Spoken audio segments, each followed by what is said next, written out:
शिवसेना ठाकरे यांच्या पक्षाचे आमदार वरुण सरदेसाई यांना मारहाण झाली आहे। उपसभापती नीलम गोऱ्हे यांच्या बॉडीगार्ड्सकडनं ही धक्काबुक्की झाल्याचा आरोप केला जातोय।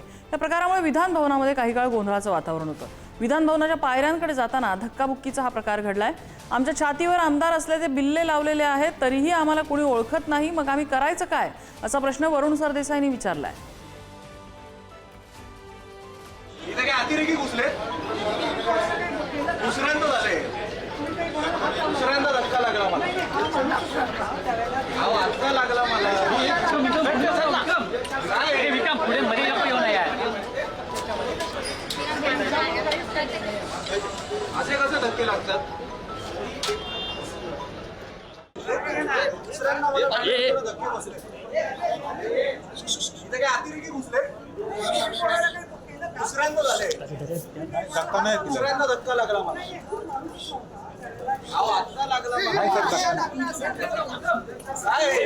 काय करता रे? असे कसे धक्के लागतात? मुद्दामून लागलेला नाही, मी स्वतः नम्रपणे सांगते, तरी तुम्ही मी असताना फेकच नाही, म्हणजे ही कुठली तुमची संस्कृती आहे?